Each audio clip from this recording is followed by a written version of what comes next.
Peut-on être à la fois la voix qui a libéré la femme dans la littérature africaine mondiale et l'une des plus grandes mystificatrices de notre époque? Calixte Beyala, c'est le cas le plus brillant, le plus fascinant, mais aussi le plus tragique de notre paysage littéraire.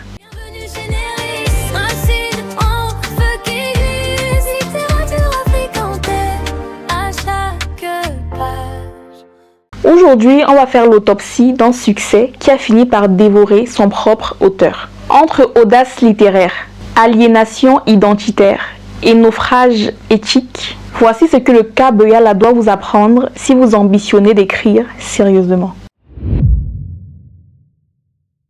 Pour ceux qui ne la connaissent pas, Calixte Beyala est une figure incontournable née au Cameroun. Elle explose à la fin des années 80. À l'époque, la littérature africaine est perçue comme sérieuse, politique et souvent écrite par les hommes.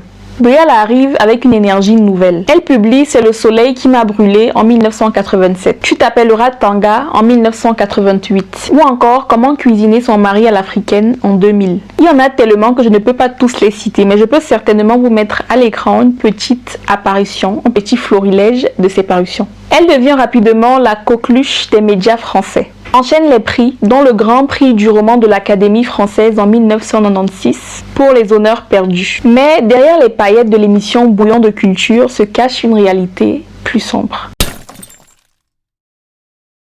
Rendons à César ce qui appartient à Calixte. En 1987, avec C'est le soleil qui m'a brûlé, elle ne frappe pas à la porte de la littérature africaine. Elle la défonce à coups de pied. Et j'exagère à peine. Son héroïne Ateba cherche à se libérer par une sexualité assumée et un regard cru sur les hommes. Elle décrit le quartier de New Bell à Douala sans phare. La boue, la violence, le sexe tarifé, comme quoi c'est vraiment le plus vieux métier du monde. Pour que vous compreniez bien en quoi elle casse les codes, il faut savoir que avant elle, la littérature africaine, la littérature féminine surtout, était souvent militante, sage mais pudique. La femme dans le roman africain était soit la mère Afrique sacralisée, soit la victime silencieuse. Calixte Beyala introduit la féminitude, qu'elle définit comme étant la réappropriation du corps et de la parole par la femme. Elle utilise ce qu'on va appeler l'esthétique de la rupture.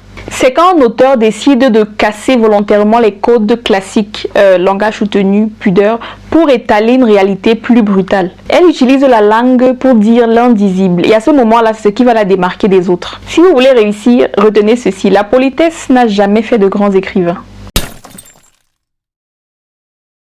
C'est là que le piège se referme. Très vite, Calixte Beyala devient la caution africaine à Paris. Et pour rester sous le feu des projecteurs, elle va commencer à nourrir un monstre, le marketing de l'exotisme.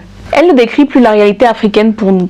Elle la met en scène pour satisfaire les fantasmes misérabilistes de l'Occident. Elle va contribuer à renforcer les stéréotypes sur une Afrique violente, misérable et mystique. Dans certains de ses romans, comme Le Petit Prince de Belleville, elle joue sur le cliché de la polygamie en banlieue et du bon sauvage perdu dans la ville. Elle ne parle pas directement aux Africains, mais à un public blanc en mal de sensations fortes. Cette surenchère de la misère conduit à ce qu'on appelle l'aliénation littéraire.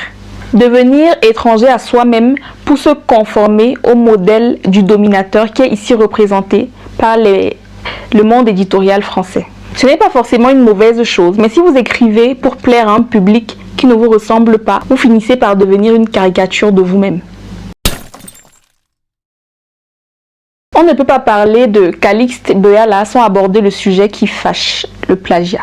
Elle a plusieurs fois été accusée et même condamnée, notamment pour Le Petit Prince de Belleville qui serait une contrefaçon partielle d'un roman de l'américain Howard Buten intitulé « Quand j'avais 5 ans, je m'ai tué ». Howard avait établi qu'une quarantaine de passages contenaient plus que des similitudes avec son propre livre. Toujours pour Le Petit Prince de Belleville, le journal Canard enchaîné aurait cette fois révélé une dizaine d'autres emprunts. Cette fois avec Fantasia chez les Ploucs de Charles Williams. Et en 1996, et ouais, c'est pas fini, une brève polémique l'oppose à l'écrivain nigérian Ben Okri. Pour cause, il y aurait une ressemblance entre Les honneurs perdus et La route de la faim. Il y a eu d'autres suspicions que je n'ai pas trop voulu étaler ici parce que bon, elles ne sont pas forcément prouvées, vérifiées ou bien elles n'ont pas forcément abouti à des plaintes et à des condamnations. Donc voilà, si ça vous intéresse, Je vous mettais peut-être une capture d'écran. Quand vous devenez une marque, vous devez produire vite pour rester sous les feux des projecteurs. Mais s'il y a bien une chose à retenir, c'est que le plagiat n'est jamais une bonne idée. Si vous n'avez rien à dire, taisez-vous, mais ne signez pas le travail de quelqu'un d'autre. La personnalité médiatique de Calix Beala a fini par étouffer l'écrivaine. Elle s'est créée une image de femme de fer, de rebelle, ce qui est louable. Elle est un peu devenue une figure de la jet-set littéraire. En tant qu'auteur, vous serez forcément appelé à gérer votre image de marque. Mais à mon avis, elle ne doit jamais remplacer la recherche de la vérité. Je ne dis pas que c'est le cas pour elle. Attention, je suis en train de généraliser, ok? Donc, je ne veux pas entendre que Nerys a dit que... Nerys n'a rien dit. Nerys n'a rien dit. Nerys n'a pas la science infuse. Nerys ne fait que analyser. Merci. Pour en revenir à ce que je disais, un homme sage, brillant, que je respecte beaucoup, m'a dit un jour: un écrivain n'est pas une star. Un écrivain est beaucoup plus au service des autres. Si vous passez plus de temps en procès ou en clash que à peaufiner votre prose, vous finirez par devenir une anecdote médiatique plutôt qu'une référence littéraire. Tout est question de positionnement.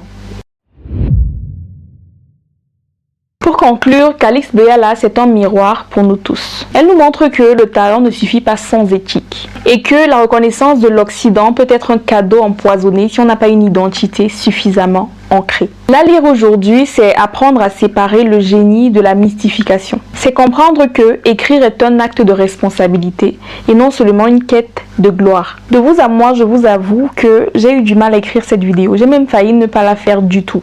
Mais finalement, je pense que c'est une bonne chose de se rendre compte que tout n'est pas toujours rose. J'aimerais savoir, après avoir écouté cette vidéo, quel est votre rapport à Calix Beala? Est-ce que son audace de départ excuse ses dérives? Ou alors pensez-vous que le plagiat annule tout son apport à notre littérature? Le débat est ouvert. J'ai hâte de lire vos analyses. Plume qui trace l'Afrique, Nerys.